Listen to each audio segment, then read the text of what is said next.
یہ آج آپ دیکھیے جنازے نکل گئے، یہ گاڑیاں بھر بھر کے جو جاتے ہیں کلڑی جھیل و فلانا سمندر پکنک کیا ہے، وہاں جا کر ہماری بہن بیٹیاں اجازت مانگتی ہیں، ہمیں نہانے کی اجازت دیجیے، شرم کرو۔ یہ خواتین اس لیے ہیں کہ یہ پکنک پہ جا کر سمندروں پر، ساحل پر، سی ویو پر نہائیں، اور معاذ اللہ بے شرم مرد پانی اٹھا کر ان کے اوپر ڈال رہا اور گیلی ہو، معاذ اللہ، یہ کیا ہے؟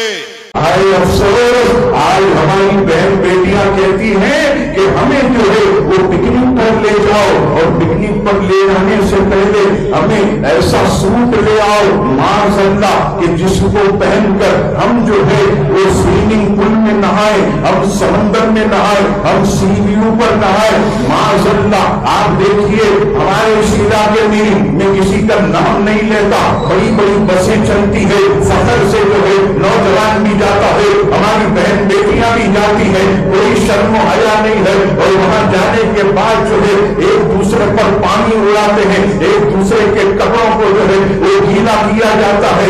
ارے بیٹی باپ سے پوچھتی ہے میں بھی نہاؤں گی، بیوی شوہر سے پوچھتی ہے میں بھی نہاؤں گی، آج مجھے بھی نہانا ہے، گرمی کا موسم ہے، یہ شرم کہاں گئی، یہ حیا کہاں گئی؟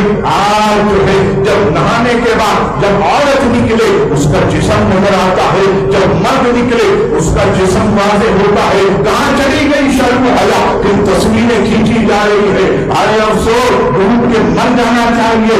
اے اپنے آپ کو سیدہ بی بی فاطمہ کی کلی سے کہنے والی ہو، تمہیں کیا ہو گیا کہ تم جو ہے آج معاذ اللہ سمندر میں نہانے کو، سیڑھیوں میں نہانے کو، سوئمنگ پول میں نہانے کو، فنا جھیل کے اندر نہانے کو معاذ اللہ تم نے پسند کر لیا؟ تمہاری حیا کہاں گئی، شرم کہاں گئی؟